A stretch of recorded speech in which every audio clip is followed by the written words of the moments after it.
I want to thank everybody for joining us this evening for identifying and applying for funding opportunities. As I look through the list of attendees right now, I see a mix of both individual creatives as well as leaders of nonprofit cultural organizations. So it's great to see array of different attendees in participation today. As I mentioned, we are talking today about identifying and applying for opportunities. And we have Chuck Gray, who will be leading today's conversation based off of her experience. Chuck Gray is the Community Development Director for Impact Corry. She is a Grove City College graduate where she graduated as summa cum laude with dual degrees in communication arts and literature with a teaching concentration. Chuck has worked in executive and leadership positions in the nonprofit and governmental sectors for nearly 30 years. In early 1990s, Chuck began studying workplace applications of the Myers-Briggs personality type assessments, strategic planning, project management, and the McNellis compression planning. Chuck is also a career-long fundraiser, having managed capital campaigns, general operations, and project fundraising efforts. She is a synergy builder, natural marketer, planner, and project manager. Chuck, thanks so much for joining us and for your time today. And thank you for asking me. And some general housekeeping real quick, as folks enter in, we do ask that you please keep yourself muted to cut back on feedback. We will be opening up the last 15 minutes or so to have some Q&A. All of the content that we discussed today will be on Erie Arts and Culture's blog afterwards. Also, if you look in the chat function, you will see a number of different resources and links. These are the sites that I think artists and arts organizations should be aware of when they're looking for opportunities. It's kind of convoluted because I tried to copy and paste the list in full, and then I realized that it exceeded the character limit. So then I went back through and individually copied and pasted them.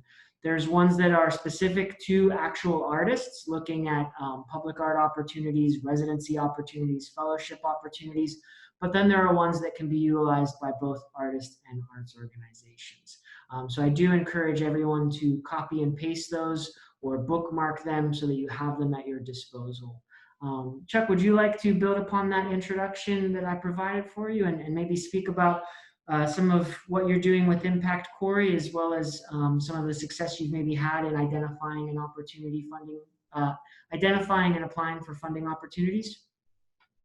Yes, and I'll start off with saying, if you like three-dimensional puzzles, grant writing and research could be for you. And I'm going to give you an inspirational story. I was someone who had never done this. I was actually a theater rat. I grew up acting and directing and designing. And I decided in college that I wanted to be an artistic director of a theater. And I just thought that to become that person, I should know every aspect. I should work in every aspect of running a theater before running a theater. And when I got to the development, I would suggest this to anyone: look for your local nonprofits helping organizations. Compass Point in San Jose helped me. They had an incredible instructor come in for a 3-week training in grant writing, and out of the box, granted, she was a great instructor, but out of the box that year, it was over $2 million raised. And that was in Silicon Valley after the crash. So those resources can change things for you. If you feel you can't do this, look for some help, because there's organizations out there who can help. Essentially, I kept going. I did work in every department. I became an artistic director at Struthers Library Theater in my hometown of Warren, Pennsylvania. Started a student academy there, but I kept more and more doing work on the side, community organizing, community development, economic development, and marketing. I put out my shingle for that because it just involved so much of my brain, and I loved that. I got found and brought to Corry. And here it is the full shop. We're trying to fix blight, fix the lack of jobs, fix inequities. It is a full gamut, as well as, and this is core to my being, using art as part of the solution, because I believe culture and art changes communities. So I am constantly looking for opportunities for funding, and sorry, guys, and as I was alluding to Patrick, I threw a Hail Mary last week, so don't underestimate your Hail Marys. I threw a Hail Mary for over 3 million to use matching funds to renovate 500 homes and 100 commercial facades in Corry, and just got notification today that I was selected to pitch our proposal in front of a group of government, foundation, and private funders.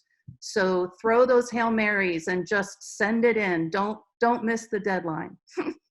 Congratulations. That's a wonderful announcement. Yeah, let's hope. Let's hope we make it. We'll see. Well, should we jump into the questions? Sure thing. All right. So, first question for you, Chuck. When you first receive a grant application, what is your process for reviewing the opportunity? What type of information are you looking for, and how do you determine if a funding opportunity is right for your organization or for you as an individual? I do a process of sorting, because you can get lost down rabbit holes doing this. If I know the funder, it's much quicker. I will know what exactly they're looking for. If I don't, I will do a little research on the funder, and I'll share more about that later. If I see any potential match, and this is the important part, I will fully focus on the programs or the project that I want to do. I will put it in my brain. I will say, what are all the components of it? What impacts could it have in my community? What are the key words surrounding this that will match to funders? So I think it's best to know what your project is before seeing if it's a match. Because if you could move one way or another, it doesn't lend to seeing if you are a true match. So it's probably a step that a lot of people might not do, but I feel it puts you in the right mindset. Then I look up the group and find out more detail, and I will share screen on this.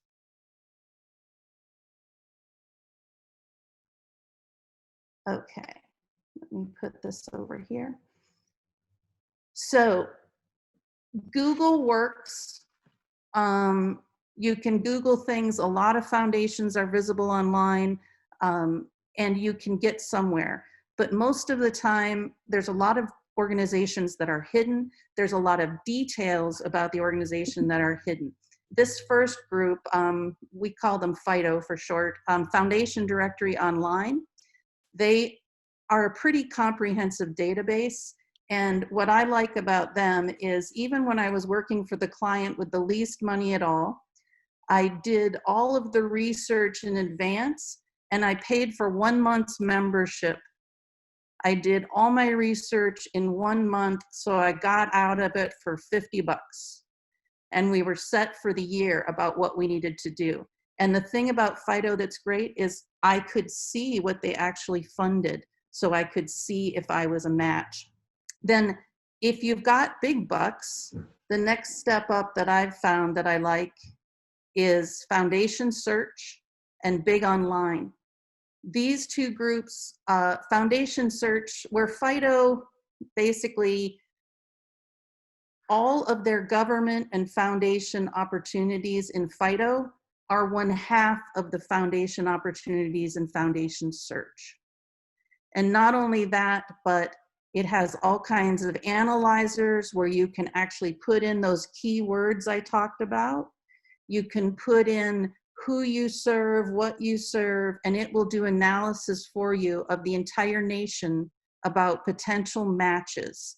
So this is like a brain on steroids. It's going to check everything to see if your opportunity matches something out there. They also have Big Online, which is the government side of foundation search, where all of the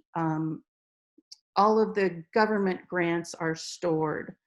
So I look at what they say about themselves, but a lot of times you're going to find, oh, we fund the arts, we fund kids programs.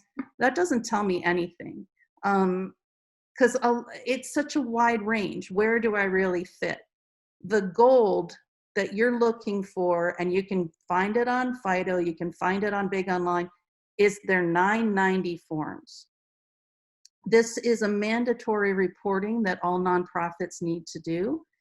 And what's great about it is, whoops, oh, hold on, my share screen stopped.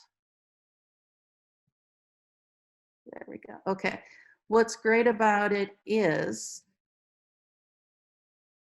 first of all, you'll just find, okay, the Chandhawk Charitable Trust. So they're located in New Orleans. So when you first see that, you think maybe they're just a regional funder.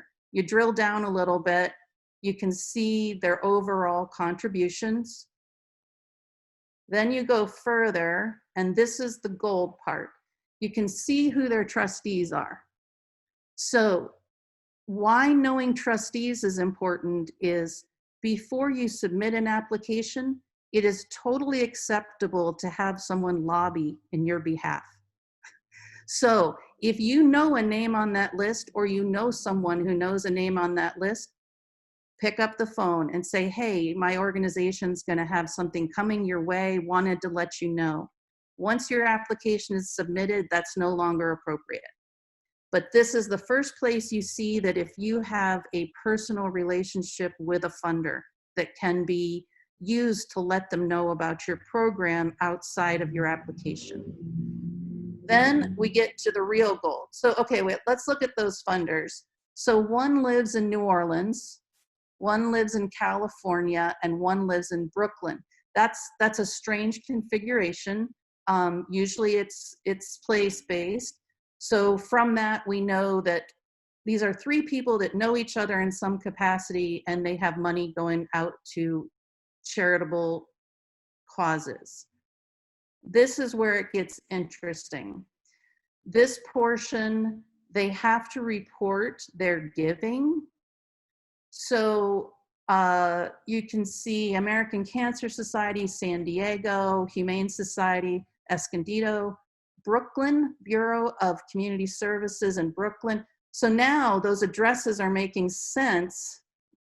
Okay, so San Diego, Brooklyn, and we've got some New Orleans, Louisiana at the bottom. So now you can start to build a story. These are probably three folks who know each other, and they each get a slice of the pie. You can look at how much money goes out, and you can see who has either the most pull or one application that they can all agree on. And I speak very quickly, so Patrick, tell me if I'm going too fast. It's what I do. So now as I'm looking at these further, I think this organization has a personal slant to it. It looks like charities that each of the three board members are personally interested in, because it doesn't have a straight line through it. It is not a cause like everything Humane Society, everything art. So in looking at this, even if all the descriptions so far had been, oh, green light, it looks like they've only funded one thing outside of their area, and that was Connecticut, Yale Law School. I'm gonna guess they all met there. And this is their little foundation they give out. So these tell you who the funder is, and they also let you know what your probability is. And they also let you know a appropriate amount to ask.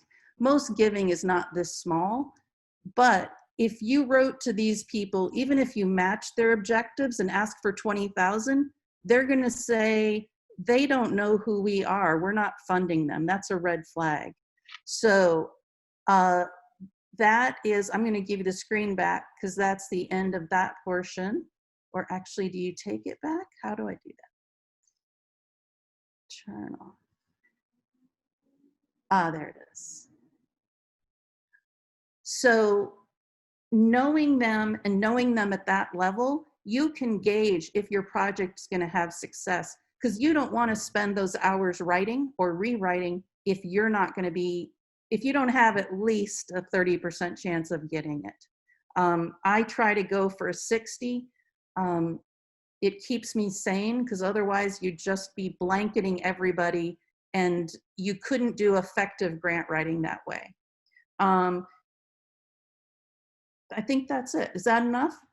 Yeah, absolutely. Sorry about that. You answered the second question before I even asked it. So I'll skip down to question number 3. Okay, no, ask. Go ahead. Well, There the might be more. Uh, well, the second question was, do you think it's important to have a basic level of knowledge about both the funder and what types of initiatives they're funded in the past before developing a grant application? And additionally, when Yep. applying to a new funder, do you recommend requesting a time to meet or have a telephone conversation with a member of the agency or foundation staff? So you fully answered that one. No, wait. Yes, though. I wanna reinforce this. Your best chance, wait, I'm gonna get really close. Your best chance at success is knowing the program officer. It just is. The more you know the funder, the more when they hear you on the other end, they're like, oh good, it's Chuck. She always turns in her reports on time. She does her project well. She writes something that doesn't have typos. I'm going to talk to her. The more you can do that, the more you're going to get funded, because your program officers are not the deciders in most cases, but they are the people that usually present the applicants to the board who is making the decisions. So if they know that you're a trusted commodity, they're going to go to bat for you. Try not to inundate them. But when you think you have a match, give them a call. Give them a short pitch, use data, and they will, most program officers do this all day long. They will answer you clearly and succinctly. Most will not be like, oh yeah, that's great, if they don't mean it. Because they don't want to read a lot of extra stuff that doesn't match. But definitely get to know them. Remember their dogs' names. You know, get invested and care about what they do. I put tickler files on my internet for all my funders. So when there's breaking news about a funder, I can email and congratulate, or I can email and express what can I do to help. So those relationships are primary. Wonderful. Thank you. So next question, what role does supporting documents and materials play when we're preparing a grant application? What is your process for storing and organizing such materials so that they're readily available? Okay.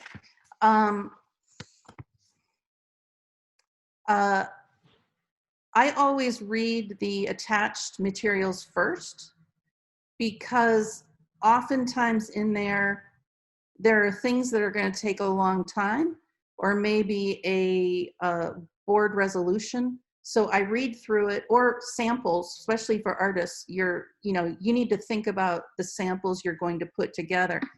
So I think about those things. And also remember, some funders will eliminate your application for being incomplete. So you could write this great application and get to your materials and not have it done and just be out. Sometimes materials are pro forma. I like to find if the funder has a scoring scheme.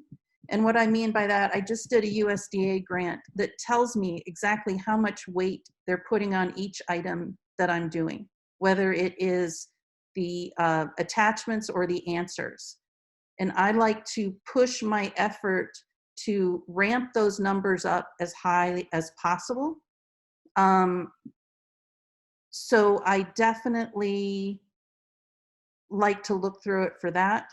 You can go Luddite, and I still keep a hanging file of folders that have my 501c3, my audited financials, all the pro forma things they say to attach. But more and more funders are online. So I actually do a hierarchy on my computer that holds all of those attachments. When they say everyone's going to ask you for your board list, if you're not, if you're an individual, but if you're an organization, I made certain my board list looks spectacular. It's not just the type names.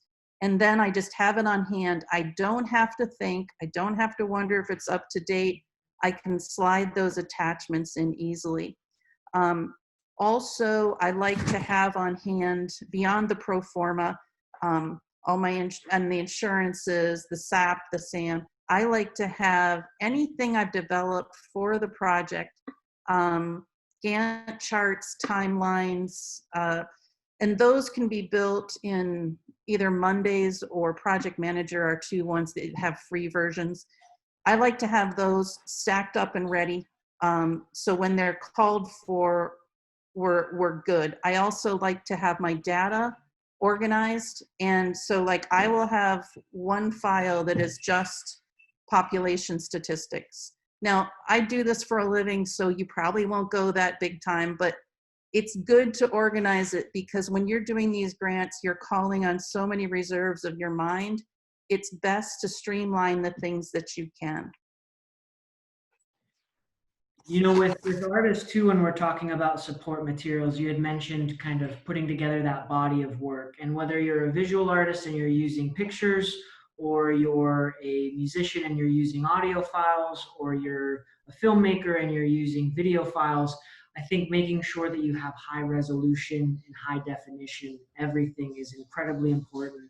You know, we'll oftentimes have an opportunity available and we'll request submissions of work samples. And without question, the ones that stand out are the ones that submit the highest resolution and the photos and good lighting and those types of things. And I think amongst artists, it's often thought, okay, I might not have funding to be able to pay for a professional photographer, et cetera. But I think within the arts community, there can be a lot of bartering in, you know, how can you maybe do something for them in exchange, getting them to do that service for you. We're both dealing with dogs that like to bark, apparently. I was going to say, thank you. Did you cue that? My dogs are actually looking now. But I think, you know, there's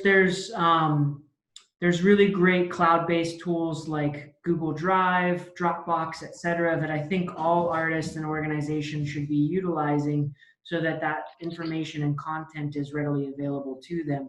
If you're an artist as well, if you're applying for an opportunity, there's sites like Call for Entry, which is Cafe for short, where it's typically more about public art opportunities, but you can actually have a digital portfolio on there with all of your support material. Lastly, on that topic too, when you're talking about support material, I really think it's important to make sure that your support material is up to date. You talked about your board of directors list and making sure that that's up to date. When artists are submitting work, oftentimes it talks about also having a description of what that work is. And if everything you're submitting is from 10 or 20 years ago, I think a lot of times folks, whether it's for a fellowship, residency, commission, et cetera, are going to look at that and say, why haven't they shown us what they're doing recently? So I do think making sure, and this, especially if you have letters of support or recommendation, making sure those aren't 10 years old as well.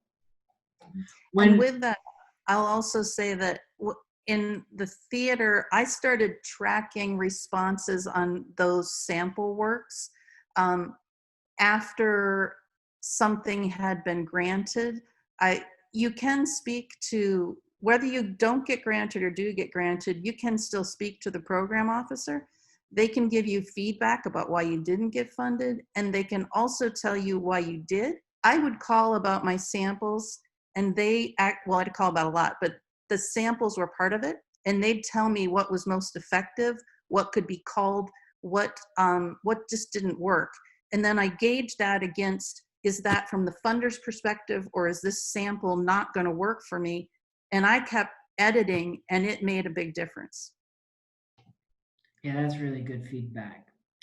Next question. When writing a grant application, how can data be used to support a narrative? Data to me is the narrative. Um, any more, well, no, I haven't hit one recently. So I can't say no more, but really most limit your characters. Um, a very generous character count right now is about 5,000 characters, with counting spaces for an answer, and that's about 2 pages. So you don't have much time to tell your story, and it has to be compelling. I don't play dogs and kitties. I play facts because I feel they tell a very strong story. So I could tell you, like, I'll give you an example. I could tell you Corry has a large population of working poor and people in poverty. And that's a story. And hopefully you trust me already, please. But what if I say to you, Corry's poverty is a staggering 22.2%, and then I cite the source, which always is the census. Then I relate it out further. PA stands, so maybe you think 22.2 is not a high poverty. I show you the difference. PA stands at 12.5%, and the United States rate has fallen from 14.8 in 2014 to 11.8 in 2017. 33.4% of Corry residents under 18 live in poverty, as do 21.2% of residents 18 to 64. I told the same story, but citing a source outside myself, who I want your money, am I a reliable source? Not if you don't know me. Everyone trusts the census. They know its flaws, but they trust it. I've told you the same story, but I've told it with data.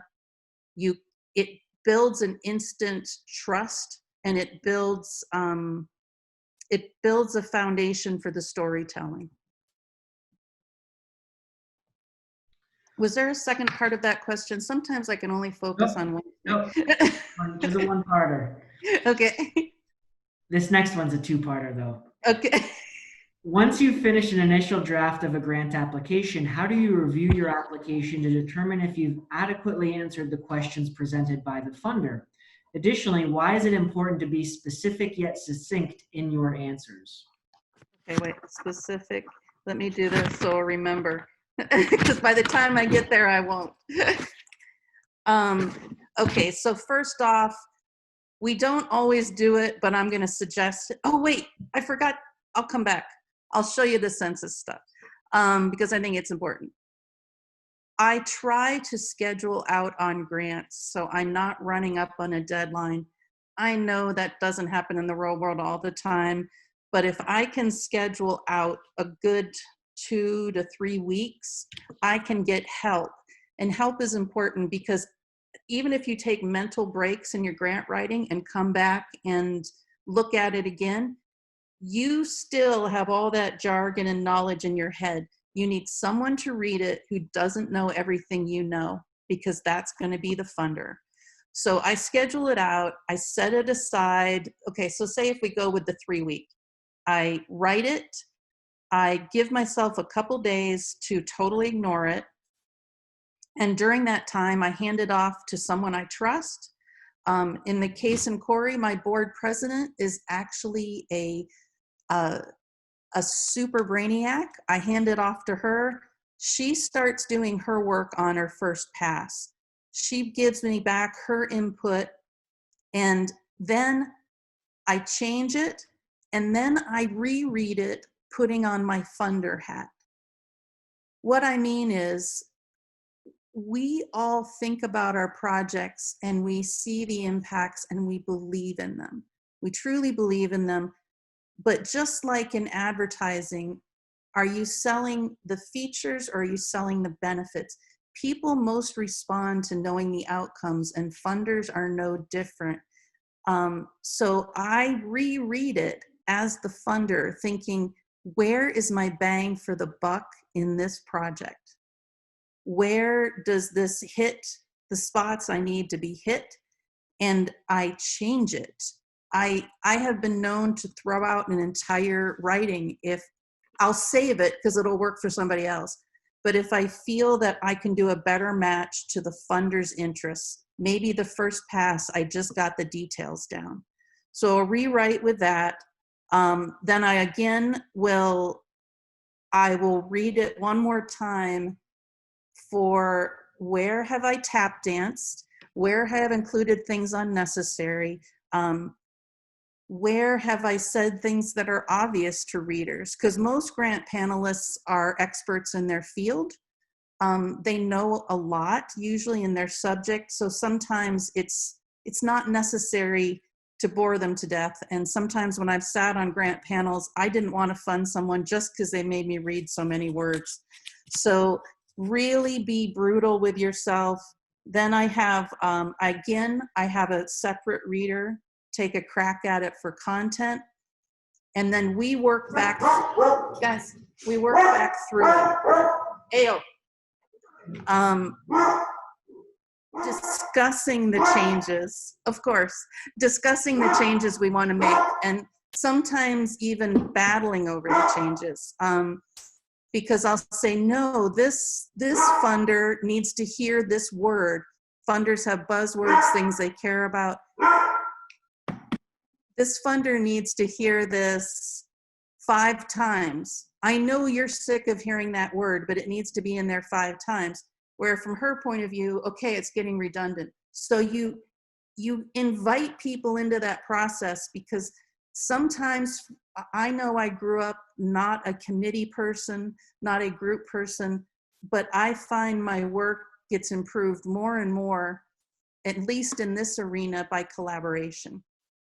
And why it's essential to be succinct and specific. Succinct basically for those, for the issues of space. Because when you only have 500, 1,000, or 2,000 characters. 2,000 characters doesn't even fill a page. And the questions, oh my gosh. So tell us about your mission. Tell us your administrative staff, how they interconnect. What partners do you have in the community? What are your long-term plans? 2,000 characters, right? It's kind of, it forces you to be succinct, and it forces you to conserve space. I've actually done away with a whole bunch of punctuation. Sometimes when a funder limits me to what I feel is unrealistic to answer the question, I will use dashes. I will use not full sentences. I will just, like, it's almost like glimpse, glimpse, glimpse. Here are your answers. But that's why, and also you don't want to bore them to tears. I'm like I said, I almost did not want to fund them because they made me read too much. And made me read too much about what they'd done for years. So really edit yourselves, really think about what matters to the funder. I think that for artists too, that can sometimes be somewhat challenging, because artists are used to being, a little bit poetic in their work. And I think that sometimes when applying for an opportunity, or even just writing about themselves, right? Their bio, their artist statement, almost any opportunity you apply to as an artist is going to ask for your bio and your artist statement. And the amount of kind of flowery language and poetic language that can be in them sometimes, I think that many times the funders read that, and they read those types of things so often that they know the difference between an effective one and one that's full of fluff. And I think that oftentimes, I encourage people, when they're writing, write to a 4th grade reading level, right? Make sure that it's accessible to the general population, because you don't, some foundations you talked about have specifically officers that are responsible for it. Yeah. For organizations like Erie Arts and Culture and other arts organizations, we're pulling from the community to serve as our panel. Wow. Because it's the community's dollars, essentially. So I think that that's why it's also really important to not always approach things from the perspective of an academic, so that it's palpable, it's palatable and accessible. Well, and I'm not saying eliminate. I think you said the same thing. I'm not saying eliminate the beauty of your work. Find where it fits. That can show up in your statement. That can show up. But when they're looking for details of a structure or a process, try to be direct. When they're talking about your art, speak as an artist, speak as your authentic artist. And that is one thing I didn't say because I'm such in the brain these days of community development. Authenticity is the biggest advantage you have in arts applications. Fully knowing yourself, fully being yourself, it comes through when you're reading applications. It really does. Oh, and I wanted to share the census thing. Do you mind? No, go right ahead. Okay.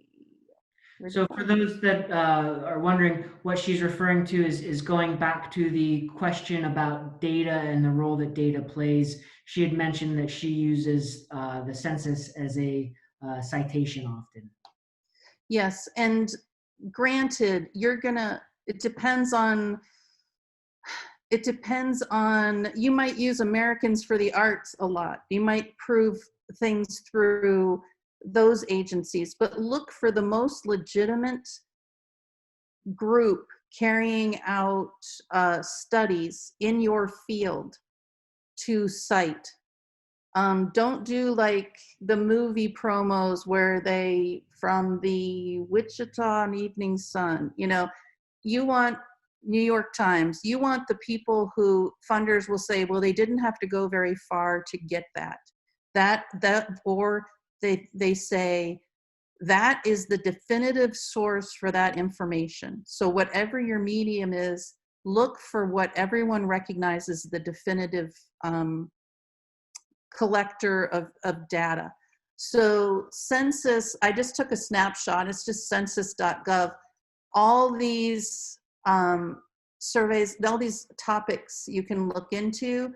And in art, these do come in because most of the time, I personally don't feel it should be this way. I believe art has an essence and it's needed so desperately. I don't think art should have to prove itself. But the reality is people ask us to prove ourselves as artists every day. So if you're looking to impact school children with this outcome, this is the place to go because you can get your baselines. You can say, hey, kids in my area are dropping out of school at this point in time. They're going into these areas. I'm going to do a program that gets them involved with, well, a friend is thinking about starting a program that gets them involved with learning how to paint graffiti, in good graffiti. So I'm going to address this need in my community by serving this population that is potentially going down a path that's going to take them nowhere through the use of art. So census is your friend to talk about community input.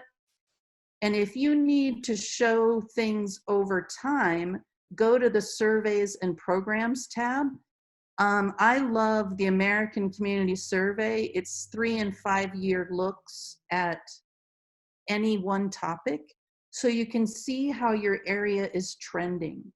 So is arts in the schools trending up or down? If it's trending down and trending down quickly, boy, there's a good argument for sponsorship of artistic residencies in the schools because the schools aren't going to be able to provide them. Another local resource that's great is Erie Vital Signs. This is put out by Erie Community Foundation. It's a deeper look. I believe it analyzes more than the census does. The census, you kind of have to construct the story around it. I think Erie Vital Signs is doing that some of that work for you. And they're telling you some key factors to look for when trying to assess things.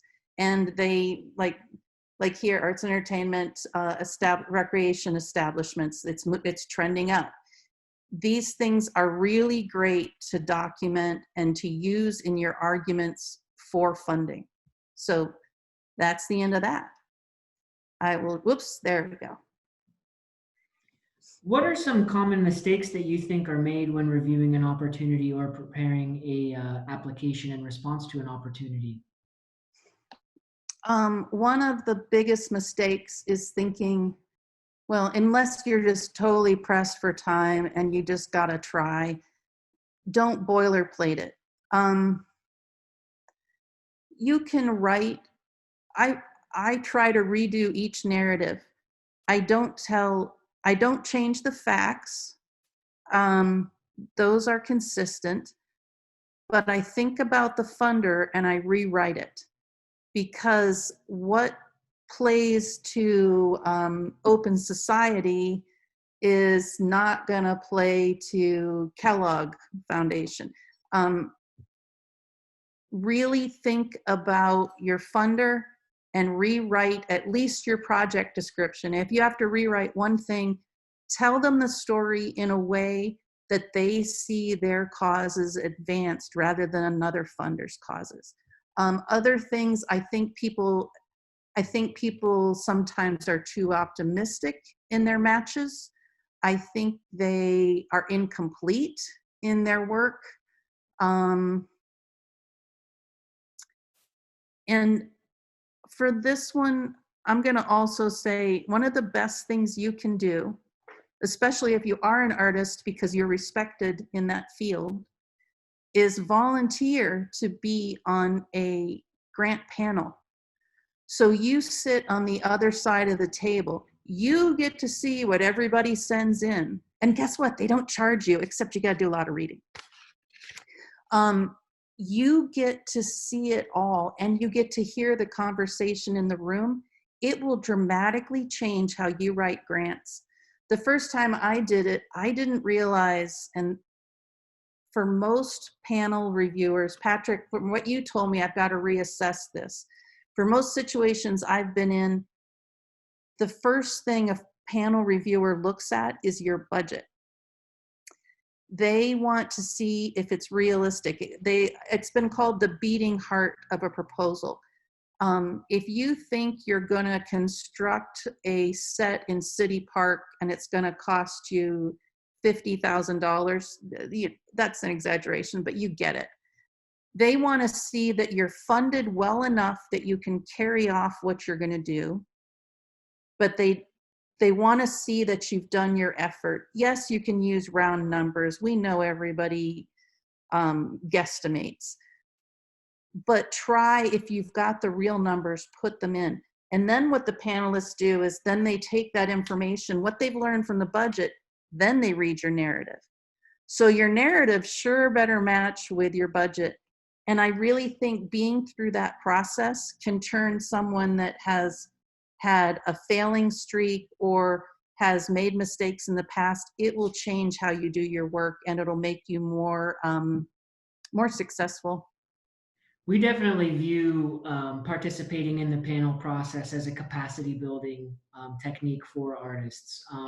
We definitely try to make sure that there are artists sitting on our panel so that they can see what it looks like behind the curtain, what the process is, what types of conversations occur amongst the panelists, etc. So you're absolutely right. If there's opportunities to volunteer, it is a time commitment. It does require a lot of reading. It's sometimes a really difficult challenge too, to be that person that decides who does and who doesn't get funding. But from the perspective of building a capacity, it's great. And you just reminded me of another thing that folks can improve. Wait, please tell me it didn't leave again. Oh, yes. A lot of people write their applications and they're not aware of what's around them. They are so focused on their work. Like, okay, right now I'm writing a grant that, like I said, 500 houses, 100 storefronts. If I wasn't aware that the RDA also helps businesses locally and this group over here vibrates and does something, if I don't see those partnerships represented, or if someone's telling me they're the only person in Corry doing this work, they're out. So a big mistake is not looking at your full terrain. You've got to know who's out there doing what, who you can connect with. Showing partnerships is great. And who you can say, okay, well, this person's doing this and I'm not working with them, but this is what I'm doing differently. You need to demonstrate that you know what is happening around you. Yeah, and from an artist perspective, especially if you're, say, a visual artist that's applying for public art opportunities, when you talk about knowing what's around you, every project's always going to have a timeline. And a lot in the, there's two lanes of public art making. One where you are just the designer and then you outsource it to a fabricator and they do all of the kind of nuts and bolts work. And then the other is you're actually a metal worker or whatever else materials, and you're doing that work yourself. But if you are working with a service provider on any project, or if you're a musician and you're working with audio engineers, etc., knowing what the lead time is on any collaborating partner is always really important, because again, looking at, say, a public art opportunity, you might be applying for this opportunity that has a deadline in September, and to date you've only worked with one fabricator and you didn't check to see what their workload is like. You submit this application, but then you find out that they're booked until December. So I think that type of knowing what's around you is really important. One thing too that I'd love your thoughts on, and this kind of ties into the next question, is active versus passive. I think a lot of times I have seen applications, more in the helping people review their applications before they submit them, where it's, if I get this funding, I'll do this, as opposed to, this is what we're doing, right? It's active. Not, we're waiting for money to see if we can do it, but this is what we're doing, and you get to be a part of it by being a potential funder, etc. So the next question I have is it dangerous to chase grants? And I think that ties into the active versus passive, because if you're chasing something, it's always going to be passive language, because whether or not you do it depends on if you get that funding you're applying for. Right. And I landed in the right community because Corry is, we're going to do it. We don't care. Even if we do it the wrong way and blow up the town, we're going to do it. And I love that, because that's how you need to grab hold of these. And when I have a natural tendency to passive voice because I'm a collaborative nature. I go through and I kill that language. I make certain I say, we are doing this, here is our timeline, here is this. And then with that, grantors often ask the question, and I know there are a collective sigh that could sink my state, of people going, oh God, why do you gotta ask me what I'm gonna do if I don't get this funding, or if I get a portion of this funding? Ugh, hateful question. Please, unless you absolutely have to, don't say you're going to truncate it. Don't say you're going to abandon it, or, oh, I'm desperate, give me this. You say, you know what, this is going forward. This is vital. It might be set back a little. We might start with a smaller scale, but we're getting to where we're going to go. And I've never asked funders about their response to that. So Patrick, I'm going to throw it back to you. When you get a grant that says that, does that make a funder happy to read that? Or does it make them go, this person's delusional? You mean that they're going to continue forward with a project regardless of whether they have funding? Yeah. Personally, I applaud that. Again, I lean far more towards active than passive. Okay. We are doing this. This is our current timeline. These are our milestones. These are the collaborators, etc. But I also think that if you have an opportunity within your grant to build out how you've scaled it over time, Yeah. right? Like I think one mistake that folks make is that sometimes they go too big too quick, right? They haven't provided a proof of concept yet, and they're instantly going for a 6-figure grant. Yep. Not going to work. You know, and I think, and that's the situation where if someone says, if you don't get this funding, what's going to happen? You're going to go, well, we can't do this thing. But if you show, okay, we've scaled this over time and we've done 4 iterations of it, and this is the 5th that we're seeking funding for, you show that you have that proven track record. And that's really that thing that I consistently try to encourage is scalability in everything. You know, if you're an artist and you're starting to look for opportunities, whether they be grant funding or residencies, etc., you better have a CV that is competitive, right? Yes. If all you've ever shown at is a coffee shop or a local show that's, you know, in a non-traditional venue space, etc., chances are that's probably not going to compete against someone that has a extensive resume of opportunities. Right. Um, so I think that just being realistic about where you're at, either in your career as an artist or as in the timeline of your overall project, is incredibly important, because I think There- far too often, you know, we've seen situations where there might be a public art opportunity and it's something that's sculptural in nature, and maybe it has a 6-figure budget. I have seen folks that are studio artists that have never done a public art project before, that also typically work 2-dimensional on canvas, apply for this opportunity.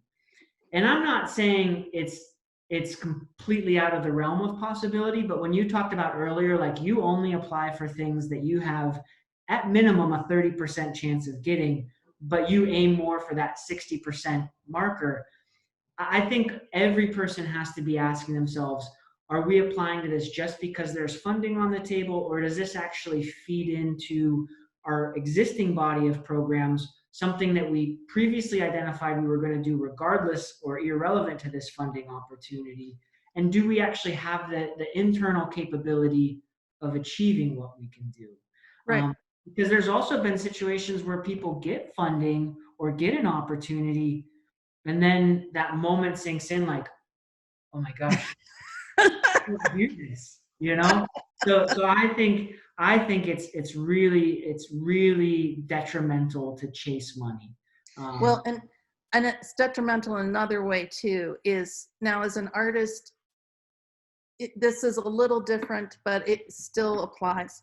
When you're chasing funding, you're not being true to what you do. If you start considering changing your vision to match funding guidelines, stop, keep looking, ask around, get help, look for angel funders. Don't compromise your vision and don't chase funding because it's there.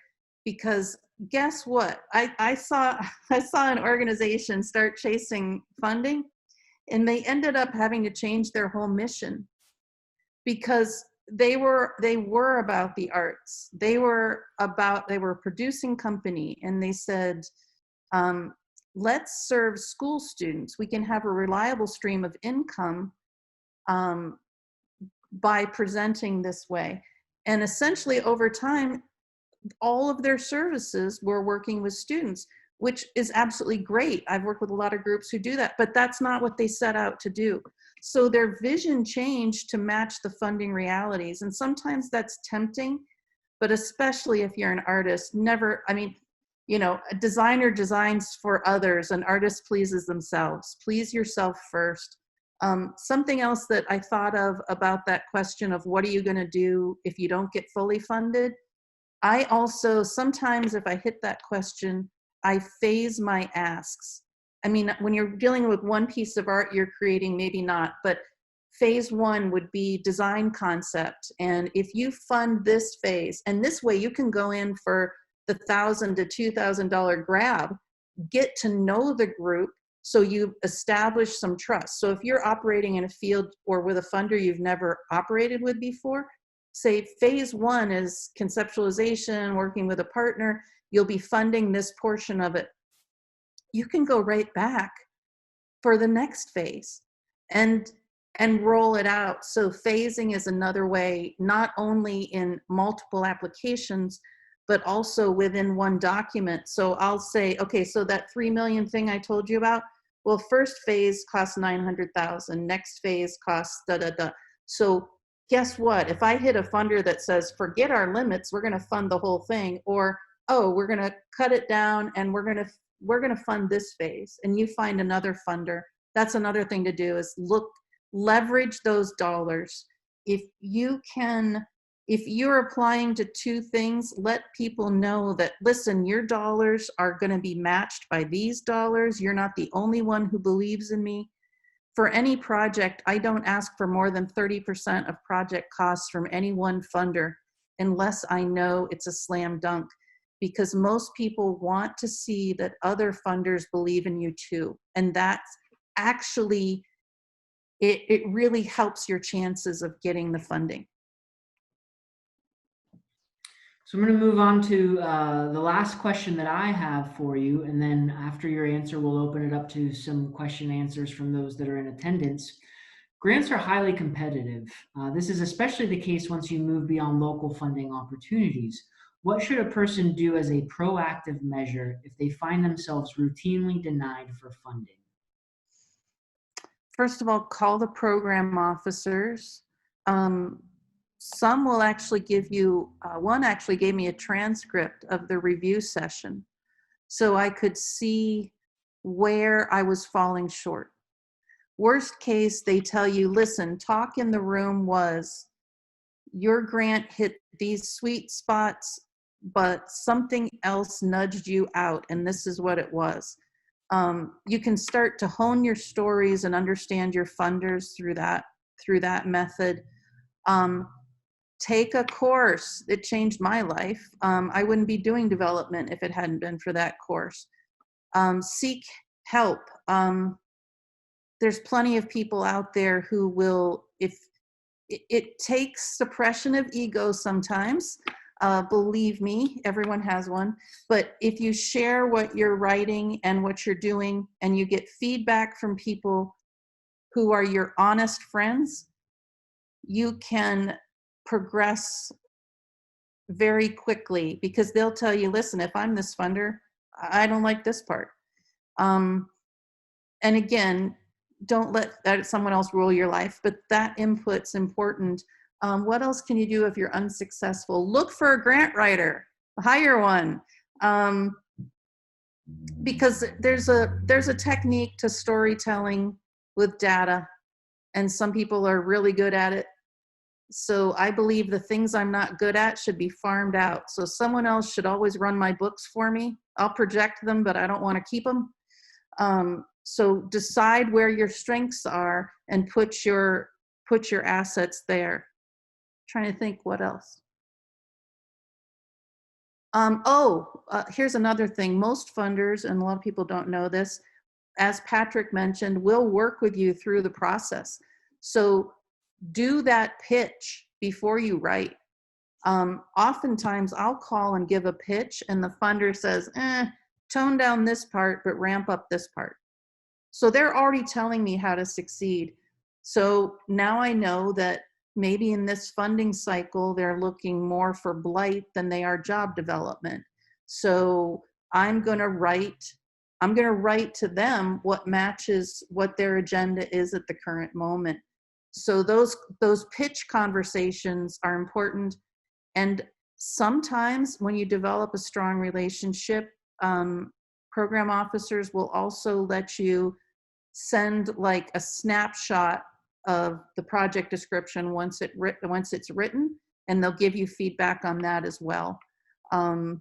So that's good. Make friends with data geeks. Have them help you find stuff and put it in. But there's probably more, but that's what I can think of right now. So for those that joined a little late, you'll find a lot of links in the chat function of today's presentation. Those links range from opportunities for artists for public commissions, residencies, fellowships, etc. We also have in there the foundation searches links.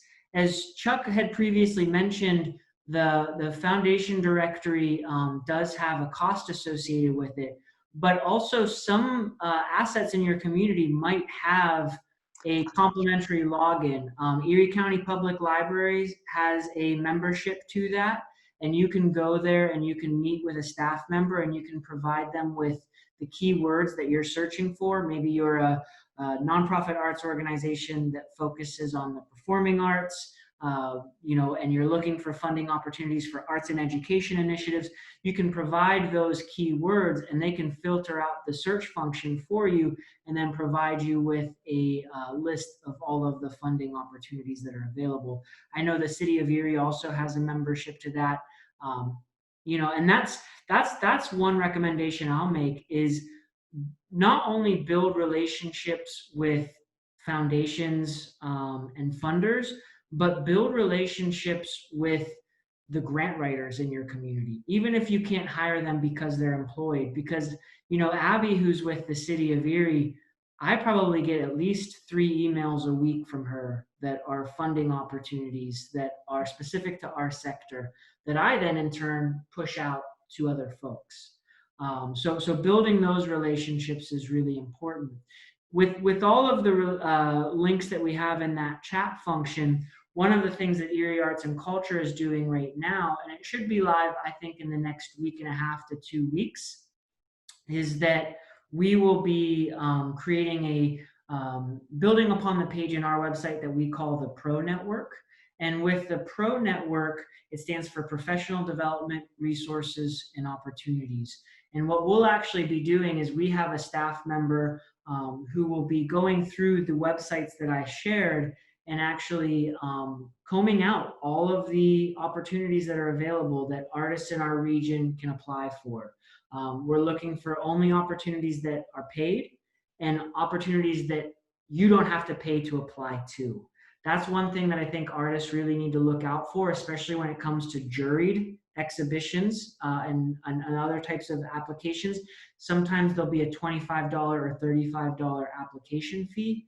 And that is how a lot of organizations fund whatever the initiative is that they're doing. So you'll wind up paying into something that is extremely competitive and then not get anything in return. So in the next 2 weeks or so, you can expect to see chronological order from the most fast approaching due date all the way down a number of different opportunities that folks can apply for. I'm seeing that that for some reason that the folks can't see the links I pasted in the chat function. So what I'll do is when we post our blog recap on Erie Arts and Culture's website, I'll include all of those links in that blog recap. So that blog will probably be live in the next, I'd say probably next 3 to 5 days. And you can expect all of those links to be included in that blog post. So why don't we have about 10 minutes left. Are there any questions from folks in attendance that they'd like to ask? If you do, feel free to unmute yourself and ask.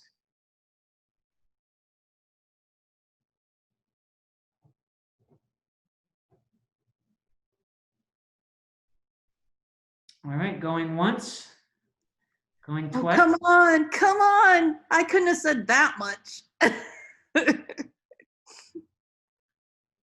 You do have in the chat function, Dave thanked you for sharing your time and experience and said it was an excellent presentation. All right, well, if there's no further questions, you can expect this video recap on our blog along with links to those resources. Chuck, are you okay with us posting your contact info in that blog as well? Absolutely. Absolutely. And come visit Corry. We're growing, we're awesome, and soon to have art. Oh, and artists, let me know you're out there because I hope to do many more projects down here. So we're going to be seeking to meet you all. And I think that, that's going to be my closing comment to artists is before you start searching and applying for opportunities, ask yourself how you personally measure success and what your both short-term and long-term goals are, because we talked about chasing funding. And sometimes people chase opportunities. And the way I like to look at opportunity is, if I say yes to this, what am I potentially saying no to? Right? And this thing I'm saying yes to, is it getting me closer to my goals, or is it putting me on hold as I try to approach my goals? And I think, again, sometimes artists can just, they're not necessarily always linear thinkers, and that's certainly why we love artists, because they are creative thinkers. But it really is important, what how do you measure success? And will a residency get you closer to that? Will a fellowship get you closer to that? Will a commission get you closer to that? Etc. And really make sure that you're saying yes to opportunities that move you closer to whatever it is that you're working towards. All right, y'all. Well, have a good rest of your evening, and I hope you all tune in to whatever our next event is in the realm of professional development and capacity building. Thank you. Thanks for showing up. Bye-bye. Bye.